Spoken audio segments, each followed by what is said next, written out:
சாப்பிடலாமா? என்ன பார்த்துட்டு இருக்கீங்க?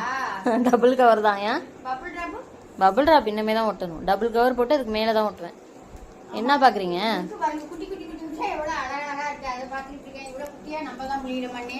இந்த மாதிரி புளிராஸ் சின்ன சின்னதாக புளிராஸ் தாங்க உங்களுக்கு உடையாம வருதுன்னு சொன்னீங்க. நீங்கள் 1 கிலோ முறுக்கு கேட்டாங்கன்னா 1 கிலோ மட்டும்தான் முடிவோம்.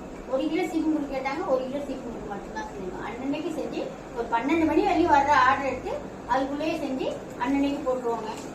செஞ்செல்லாம் வைக்கிறதே கிடையாது. கேட்குறாங்க சில பேர் செஞ்சு வைக்கிறீங்களான்னு, அதுக்காக சொல்கிறேன். இன்னைக்கு 1 கிலோ முறுக்கு வச்சு 1 கிலோ முறுக்கு 1 கிலோ சீப்பு முறுக்கு வச்சு 1 கிலோ சீப்பு முறுக்கு. அது அப்புறம் வந்து என்ன சொல்லணும்னா அர்ஜென்ட்டாக வேணும். இப்போ இன்னைக்கு போட்டு நாளைக்கு கிடைக்கணும் அந்த மாதிரி தருவீங்களான்னு கேட்குறாங்க. ஃபாரின்லாம் கொடுத்து விட்றதுக்கு அந்த மாதிரி கொடுக்க முடியாதுல. ஒரு 2-3 நாள் முன்னாடியே சொன்னாதான். சொன்னீங்கன்னா இதுக்கு மேலே நான் போட மாட்டேன். ஏன்னா எங்களுக்கு பெட்டி எடுக்க 3 மணிக்கு வந்துருவாங்க. அதனால இன்னும் போட மாட்டேன். இன்னும் நாளைக்கு காலையில ஒரு 12 மணி வரையும் போடுவேன். காலையிலேருந்து ஒரு 12 மணி வரையும் பலகாரம் செய்வேன்.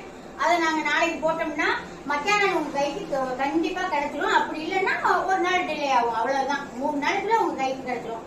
உடனே எல்லாம் லோக்கல் குள்ளனா நீங்க உடனே வாங்கிக்கலாம். லோக்கல் குள்ள நாங்கள் யார் கேட்டாலுமே கொண்டு வந்தே கொடுத்துடுறோம். அதனால லோக்கல்ல மட்டும்தான் உடனே இப்ப கேட்டீங்கன்னா உடனே செஞ்சு உடனே கொடுப்போம். மற்றபடி வெளியூருக்கெல்லாம் கொடுக்க முடியாதுங்க. இன்னைக்கு நம்ம வீட்டுல வெள்ளிக்கிழமை என்ன சாப்பாடு பார்த்துலாமா? சூப்பரான சாம்பார், தேங்காய் ஊற்றாத சாம்பார், அப்புறம் பீட்ரூட்டு பொரியல், அப்புறம் மாம்பழம், அப்புறம் மாங்காய் ஊறுகாய், சுட சுட சாதம். பாய்.